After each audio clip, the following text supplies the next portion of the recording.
বলছিলাম না আমার লিডার খায়রুল দান সংসদে যাবে।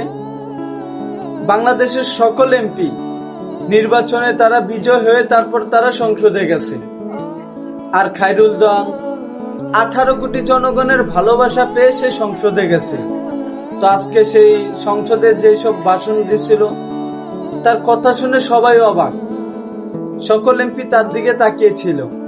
তো সে কি বলল আপনারা একটু শোনেন। আমি এখন মাননীয় প্রধানমন্ত্রী জনাব খায়রুল দেওয়ানকে বক্তব্য দেওয়ার জন্য অনুরোধ করছি। আপনার সময় 1 মিনিট। আমার বক্তব্যের মধ্যে যদি কোনো শালায় এখানে কোনো কথা হাত দিবেন গেলাম, আমি বিএনপি বুঝি না, আওয়ামী লীগ বুঝি না, জামাত বুঝি না, আমি আমার কথা বলবো, তোমাদের ভালো লাগলে বলো। আমার কিন্তু লাডি আছে ওইখানে রাইখা দিছি, মাজা ভাঙ গেলাম বাইরে। আমি কেউরে ডরাই না, এই খারুলের সাথে লাগবে না। আমি আওয়ামী লীগকে ডরাই না, আমি বিএনপি কে ডরাই না, আমি নাগরিক পার্টিকে ডরাই না, আমি জনতার লোক। নির্বাচন হবে যথাসময়ে। ডক্টর ইউনূস সাহেব, আপনার 10 বছর থাকার অধিকার নাই।